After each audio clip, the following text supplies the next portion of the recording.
imo ha, unsa ba ang panalangin? O ang imo bang kinabuhi panalangin o makaangin?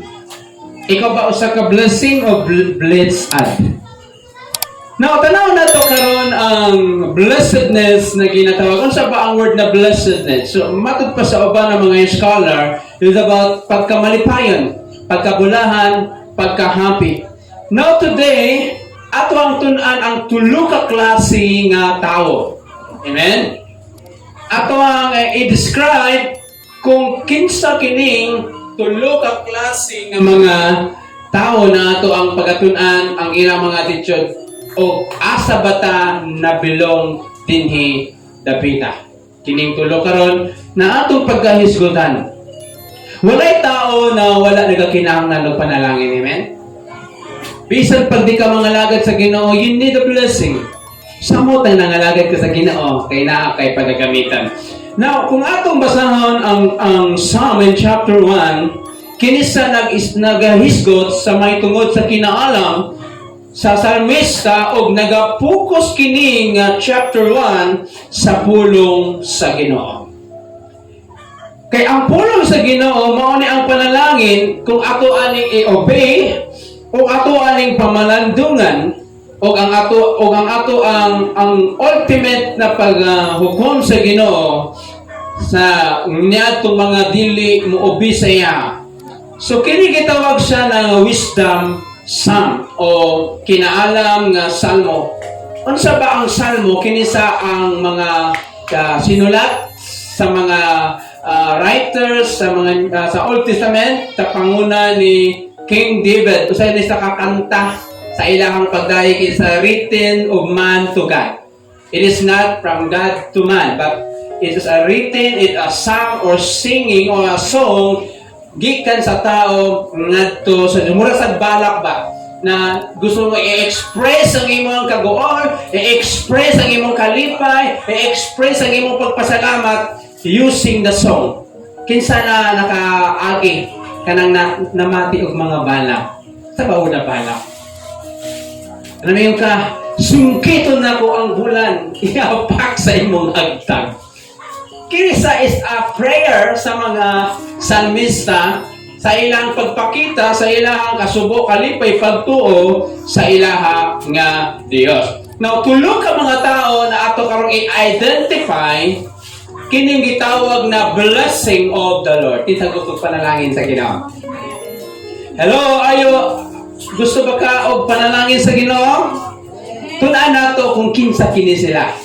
Number 1 in verses 1 and 2, bulakan ang tao nga wala nagalakaw sa tambag sa mga dautan, o nagatindog sa dalan sa mga makasasala, o nagapungko sa lingkuranan sa mga mayubiton. Apan ang iyang kalipay sa balaod sa Ginoo, sa iyang balaod sa nagapamanlandog adlaw o gabi. The first person that the blessing of the Lord, the person who received a blessing from God.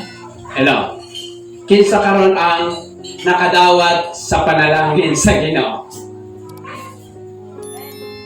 That is the first person na ma-identify nato sa word na panalangin o blessing. Katong nagadawat sa panalangin. Are you the one who received the blessing today? Pag matabani mo ganina, kayo nga, thank you Lord, another day naman.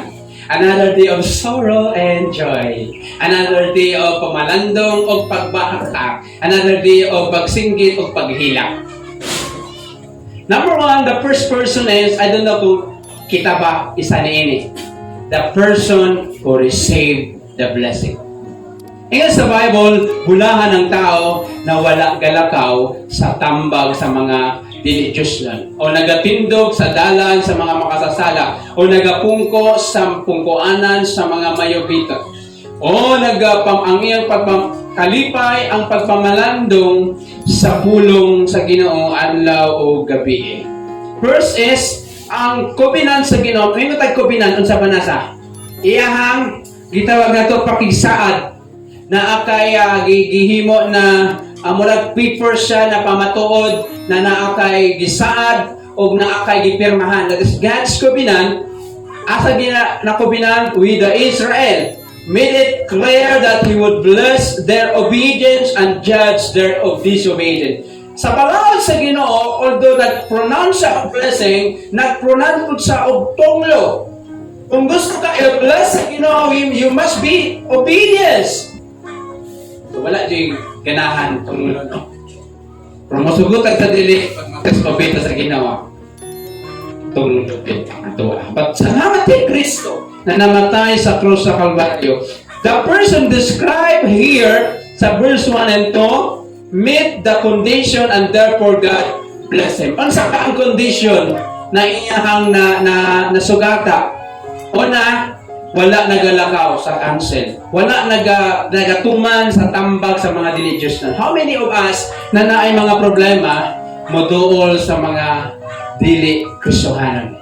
Ingon ka, pray, Marie. Kung sa'y maayo, ani, akong sulungon. O akong ipasumon sa barangay. Matapos ang Kristohanon, sa'y maayo, ani, imong gidaot. Iampo ora na. Asa mang bugat o gaan. Akong sulungon nimo o isangat dito sa purok o katong i-pray nimo.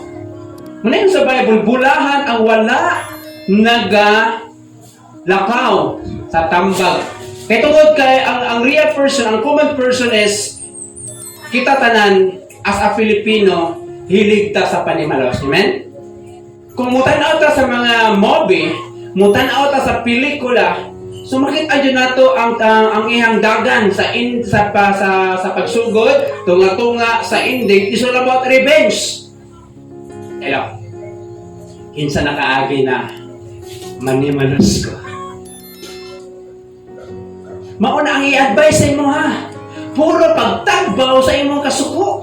Puro pagtagbaw sa imong emosyon. Sinasa lagi simpa ka. Sumbaga lagi sumbag ka.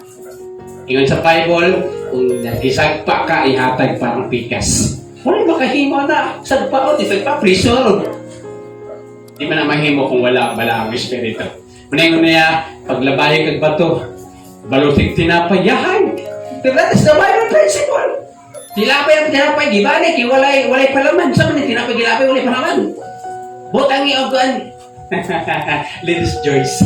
But anyway, ang punto diri, sa unang klase nga tao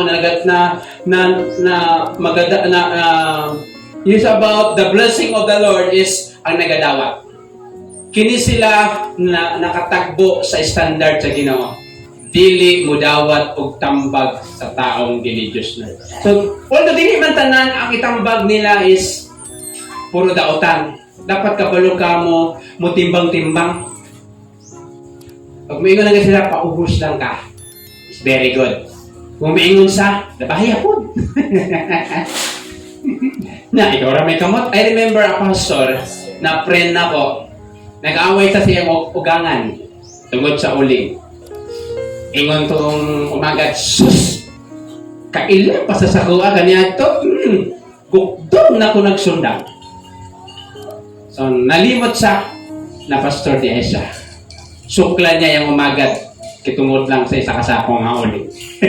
But anyway, so, muli sa ang unang tao, nagadawat ang panalangin. Kaya una, kung sa magibuhat niya, wala nagadawat og tambag sa dili ungodly. So kabalo kita basta ungodly gani, musli ginaunod no ng advice sa imo, ha. Revenge. Next is nagatindog og nagapungko sa mga mayubiton. So sa ato ang nasod karon mga igsoon sama sa kainit sa atong panahon. Init kaayo. Bising asa ka mula ka naagi magtapok-tapok, no?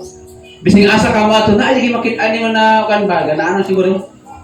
Na naman, mo na ato ang ginahimo para pagkuan sa atong oras, malingaw ta. Ngayon sa Bible, bulahan daw ang tao na wala nagatindog kauban nila, wala po nagapungko kauban nila. O, tinuod na siya, inunana kina siya. Labi na ko na kay kasuko sa pastor, si pastor eh, oh, hanggang na siya.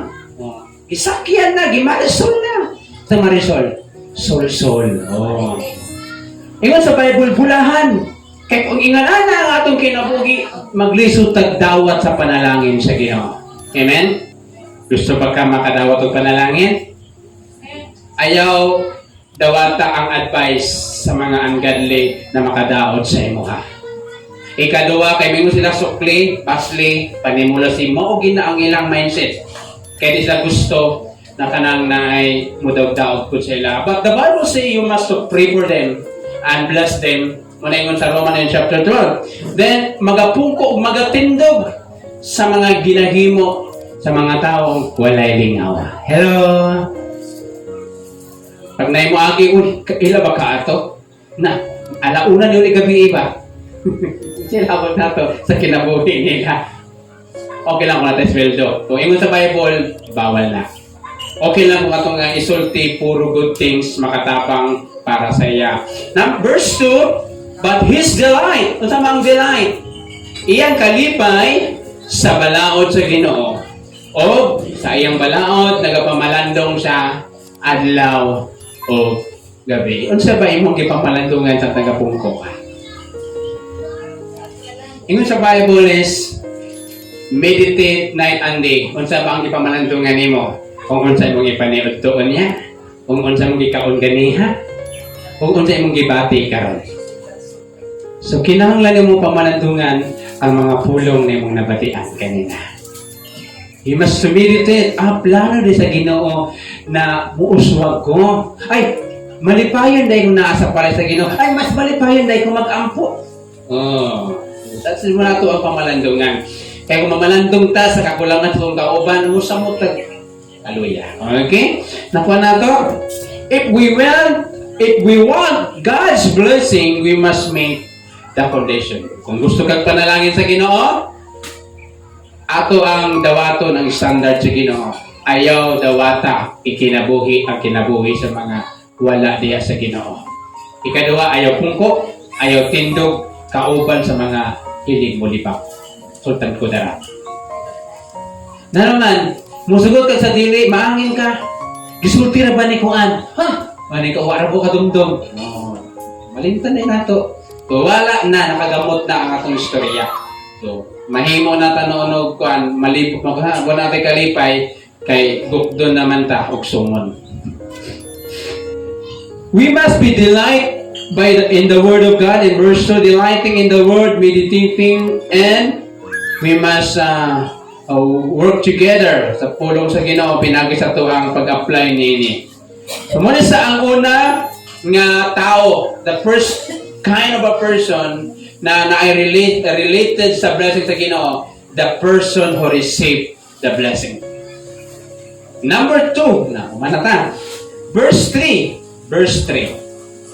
Dili verse 3 ha. Verse 3. He shall be like a tree planted by the river of waters and bring forth his fruit in its season, whose leaf shall not be withered, and whatever he does shall prosper. Siya mahisama sa kahoy, nagitanom daplin sa sapa sa katubigan, kung asa mamunga sa iyang panahon. Ang iyang mga dahon dili mga laya o bisan unsa ang iyang himuon magamauswagon. Una, the person who received the blessing. Second, the person who is a blessing. Asa ka to? Katong nagdawat sa panalangin o ikaw ang panalangin? Kaagi ba ka na kanang muadto ka sa isa ka balay, mura sila giduyan-duyan sa kalipay kay nakakita sa tenimo sa imuha. Kay kabaloy jud ka. Walay ka pinha pagpalit. Ana ba? Na muadto ka sa isa ka balay, malipay sa hinahanap po, wala problema sudan. Sa saan niya pastor? Wala lagi. Pagpalit. Wala kitawag ato na a person that a blessing. Nindot no, ang isa mudawat lang. Ang isa siya mismo ang panalangin. No, listen in the verse 3.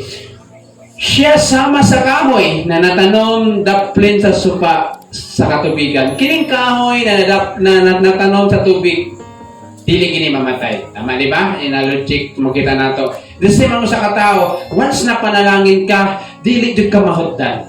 Once na gigamit ka sa Ginoo na blessing, dili jud ka kanang may time man na mag-short kung dito ka mawadaan. Na naman, kagihimo man kag-channel, mahimo man ginagamit sa Ginoo. Gawa sa ikaw ra nagadawat. Mas okay yun ang ikaw ang muhatag na naman kay ang blessing sa Ginoo gaplo pinaagi sa imo. Amen? Kung mudawat ta, ang malipay, ang gitagaan ra. Pero kung ikaw ang naghatag, ang malipay, gitagaan o ikaw na naghatag. Okay? A person who is a blessing. Next thing niya, na magadala sa iyang bunga. Panahon man o dili panahon, then ang iyang dahon dili malaya. Amen? God blesses us that we might be a blessing to others. Genesis in chapter 12 verse 2. If the blessing is still with us, then the gift become more important than the giver. This is gitawag nato na idolatry. Kanang mas ganahan pa ta sa gihatag sa Ginoo kaysa sa naghatag. Mahimo na is idolatry. Na mas gisimba nato ang gihatag kaysa naghatag. We must to worship ang blesser than the blessing. Am I right? So, muningon sa Acts 20:35, more blessed to give than to receive. So, ang pangutana, blessing ba ka? Kanang makakita sa imo ba malipay siya o kanang mutago siya, tago mo kay naanapod siya. Kaya na ba kang gilikayan o kaagi na ba ka nalayo pag agisugat sa ka, dagana na siya o naana sa tago no. So, duwa ragod na maasa diha. Katong gidagan ka kay paingon na ka o katong gidagan sa kay moabot na ka. Nanirado na. Naanapod siya. Pati bahaw ni karon ako. Pero yun ang punto Trayson na kung mahimot ang blessing, sama ka sa kahoy. It means, pag gagamiton ka sa Ginoo na i-bless ang imong kauban, dito ka mahutdan. Kaysa na ikaw ang ginatagaan, kay mahutdan dyan ang gihatag sa imo, makonsume ra na. Pero kung ikaw ganang gamiton sa Ginoo na muhatag, bulahan kay ka na naman, dili ka i-allow sa Ginoo na mahutdan, kay ganamiton man ka. Amen? And kung tanaw na to ang tree, unsa ba ang purpose sa kahoy? Kining kahoy nagahisgot sa godly person.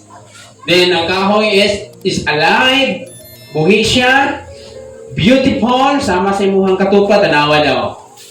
See the word, beautiful. Bisayaan na lang, kagwapa ra nimo. Beautiful, fruitful, useful, and enduring. Muna ang bilis sa kahoy, guwapa, buhi, mabungahon, galamiton, o galahutay. Next, unsa pa gid ang importante sa kahoy? Ang iyahang gamot. Kay kung wala niyang gamot, dili gid siya maka-sustain. Kay ang gamot niya mao to ang mapabunga sa iya. Kita usab bilang Kristohanon, naa ta ginatawag na spiritual root system. Na kinahanglan ang spiritual, ang atong kinabuhi nakagamot kay Kristo. Na bisag daghang mga pagsulay, dili ka basta-basta matumba. Sama sa kahoy, bising tig-init, bisan pa dili karon ta tigbunga, kay naa sa dapol sa tubig mamunga gyud na siya. The same sa imo ha. Bisan daghang problema, dili ka maputol, dili na maputol na connection sa Ginoo, magapabilin ka na magapamunga pinagi sa mayong buhay. So kung putlo nimo ang imong connection sa Ginoo, bisig malingkamot pa ka, dili nimo makita ang imong gihagawa na naman kini mo ma-enjoy kay tinuod na kalipay na alam kay Jesus. Next, ang bunga sa maong kahoy nagarepresenta sa una ang pag-invite og katawhan ng mga lagad sa Ginoo. Ikaduha, godly character, ang Diyos na napamatasan. Next is the money given to the Lord's work. Next, naakagihatag para sa bulaton sa Ginoo. And finally, service and good work. So, mauni sa mga tao na panalangin na bata ato. Nagasupport bata sa ministry. May tawag ka na I am blessing. Pag naabay problema imong kauban, naaba ka dito para sa pag-comfort sa iya ha. Bising dili ka mo hatag financially, nawong ka lang nimo, malipay na siya. Di ba? Bising dili ka mo hatag kwarta, basta makita si mong nawong na naakadiha, malipay na na. Eh, tadi ko maadto dito naman, wa man ko'y pasanuhong. enough, imong presensya pa lang, enough na nasa imong mga kauban. Sa mo to, pastor, magpakita dito. Mas importante kaya na, una, na klase nga tao, na related sa panalangin sa Ginoo, nagadawat og panalangin. Ikaduha, nahimong panalangin. Kini ikatulo. Verse 4 and 5, pero ang dili Diyos noon, dili sama nini, sama sa sauhot, na igpalit sa hangin palayo, o tanan na, o ang tanan na mga dili Diyos noon, nagatindog sa hugmanan, o ang mga makasasala, dili pagapatindugon sa panagtapok sa mga matarong. Una, the kind of person who receive the blessing. Second, the person is a blessing. Then, ikatulo, the person who need a blessing. Kining a person who need a blessing, it is the unbeliever. Na naman, naanay blessing na naasa mo. You must pray, Lord, let me see kung unsa ang naasa ko na kinanglan ako i-appreciate. Di ka makaingon na ipasagdan ka sa Ginoo. Di ka makaingon na nawala ang Ginoo nag-atiman sa imo. Wala lang di mo nakita ang ginabuhat sa Ginoo. Kaya kung Kristohanan ta, duwa lang ang pwede maitabo sa imo. Una, mudawat og panalangin. Ikaduha, panalangin ka. Then, bingon ka, wala ko'y panalangin. So, naakta sa ungodly, nakabutang dito, who need a blessing. Amen? Asa ta dito? Nagdawat panalangin? Di panalangin na imong panalangin o nagkakinahanglan ng panalangin. Kaya mo makita mo nato na we need the blessing katong nagakulay violet jud o yellow. So naay mga butang nagihatag sa Ginoo sa tuwa na dapat natay pasalamat. Mental pa na sakit man ko. Salamat sa Ginoo. Kaya wala naglala. Oh, kanya man din ka mga nasa ospital na naga-oxygen. Di ba? May sakit ka pero wala man ka naka-wheelchair. Nakalakaw pa ka. Oh, wala pa tay kwarta sa pagkakaroon. Di lagi no walay kwarta. Ay, may kwarta ka, wala ko'y kwarta. Wala pa ang kwarta. Na naman, ginadeklara lang nato muna piniwa tay kwarta. Kaya pangutang kay kwarta, wala kay kwarta. Wala kay kwarta. Wala kay kwarta. Kay coming pa. Kana mataga-budget. Kung depende sa ito ang term, di ba? So, usbo na ako. The blessing of the Lord, first, nagadawat og panalangin. Ikaduha, siya ang panalangin. Ikatulo, nagakinahanglan og panalangin. So, mga igsoon, kung bilangon na to ang blessing sa Ginoo, we cannot count. Pag mata pa lang nimo, bisan pa wala tay daghang mahandi, pero dili ta nagaantos sa kanang kaagulo sa mga sakit, no? Kisa nakaagi na nagaagulo ka. Naggrabe ka kasabot na unsa naman ay murag ganaana ba? Pero bisan may mga pain na sa kung lawat ko dili grabe ka sakit. Salamat sa Ginoo na bisan pa na wala kang gipasagdan. Ngayon ako pagtindog ang tanan.